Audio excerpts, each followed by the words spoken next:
Well, unfortunately for the Iranians, the only people who have been sent to the fiery bowels of hell are, their entire leadership cadre, who are now legitimately burning in hell. I think they had a big surprise. I think when Ayatollah Khamenei woke up and there were not 72 virgins, there was a very different thing in store for him.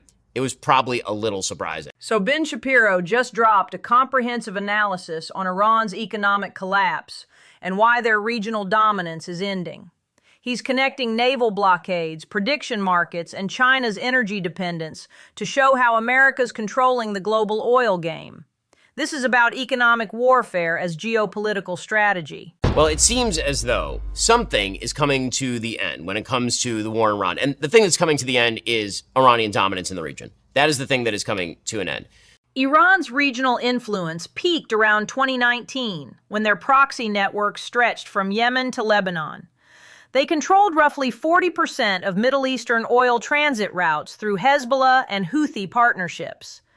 That axis of resistance model is now systematically being dismantled, starting with their maritime choke point control. The Kalshi markets, by the way, are right now suggesting that traffic at the Strait of Hormuz is going to return to normal, and by the way, in relatively short order, which is to say that the war is going to end. According to those Kalshi markets, some 30% of people believe that the Strait of Hormuz will return to normal before May 15th, which is like 1 month from now. The Strait of Hormuz handles 21% of global petroleum liquids. That's roughly 21 million barrels daily. Prediction markets like Kalshi have proven more accurate than traditional polling, correctly calling Trump's 2024 victory when legacy media called it close.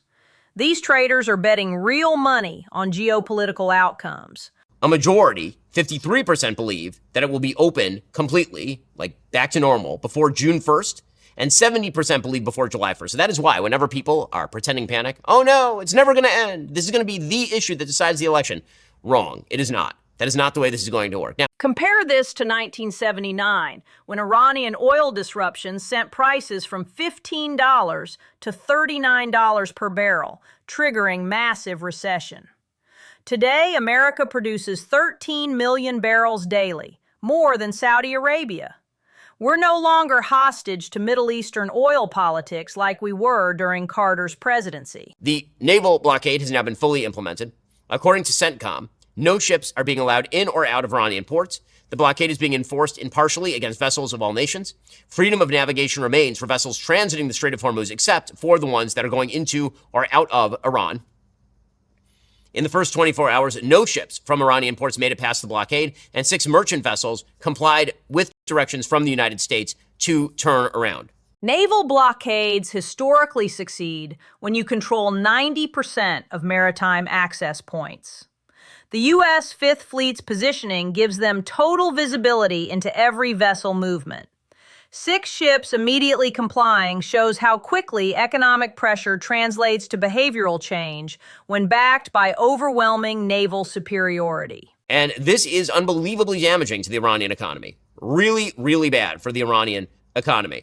According to the Wall Street Journal, the Rich Starry, a sanctioned Chinese oil and chemical tanker, masked its exact location in the Persian Gulf for more than 10 days before leaving through the Strait of Hormuz this week, when it emerged into the Gulf of Oman, near where the U.S. Navy is operating to enforce its blockade of Iranian ports. The tanker made an abrupt U-turn. On Wednesday, it anchored off the coast of Iran. China's shadow fleet of 400-plus tankers typically operates with transponders off to evade sanctions. When even these covert operations retreat, it signals Iran's complete isolation. China was importing 90% of their Iranian oil through these dark fleet operations.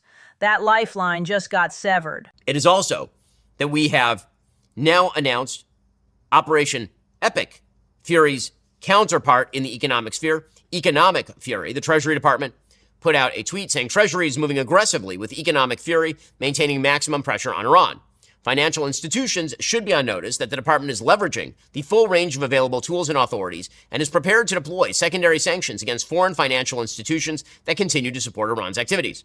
The short-term authorization permitting the sale of Iranian oil already stranded at sea is set to expire in a few days and will not be renewed. Secondary sanctions work because 60% of global trade settles in dollars. When Treasury threatens to cut foreign banks from SWIFT and dollar clearing, they comply immediately. It's financial nuclear warfare.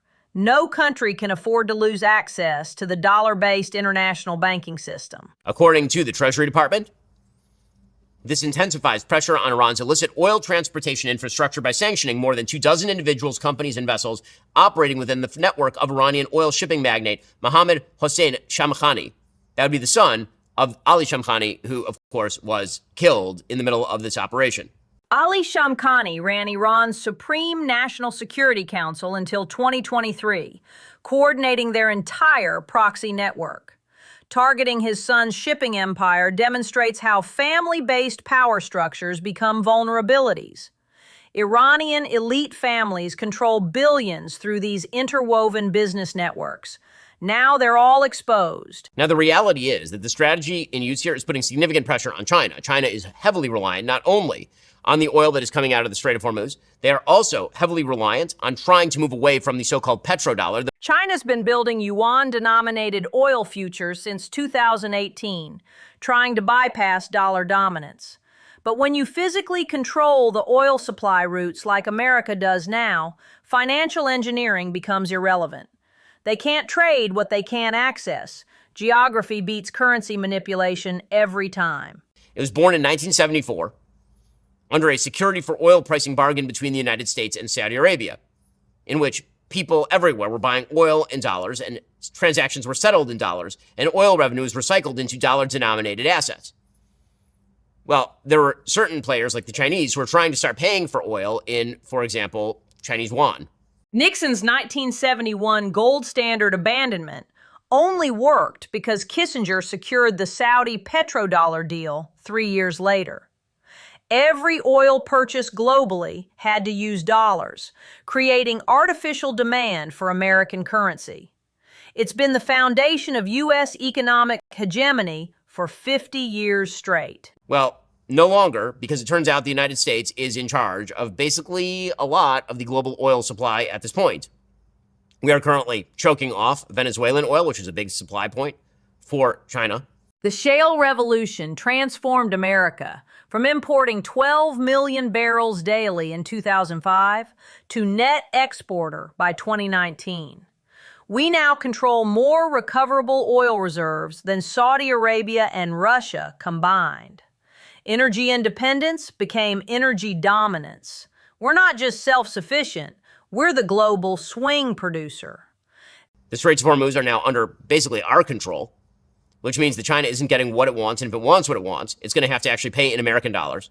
We are redirecting enormous amounts of traffic to the American oil industry. The amount of oil that is being bought in the United States right now is extraordinary, like the highest in human history because of what's going on right now. This exposes the limits of financial de-dollarization schemes. China can create all the yuan clearing systems they want, but if America controls the actual energy choke points, Beijing still needs dollars to buy oil. Physical control trumps monetary innovation. It's basic geopolitical physics. China, thus, is looking for an off-ramp. The president put out a statement on Truth Social saying that China is happy that he's opening the Strait of Hormuz. He says, I'm doing it for them and also the world. The situation will never happen again. They've agreed not to send weapons to Iran. President Xi will give me a big fat hug when I get there in a few weeks. We're working together smartly and very well. Doesn't that beat fighting? But remember, we're very good at fighting if we have to, far better than anyone else. Classic Trump negotiation. Demonstrate overwhelming strength, then offer an honorable exit. China gets to save face by framing this as cooperation rather than capitulation. Xi needs domestic legitimacy, so Trump lets him spin it as partnership, while China abandons their Iranian alliance completely. So they took that dumb meme that Trump posted where he appeared to be, according to Trump, a Red Cross doctor or alternatively Jesus, and then he deleted it. They took that meme and then they turned it into an AI video mocking Trump. Only on X are memes and AI videos a substitute for military victory. Iran's reduced to posting AI memes, while America reshapes global energy markets through actual military and economic power. That's the difference between a declining regional power and a global hegemon. One tweets about victory, the other creates new geopolitical realities through decisive action.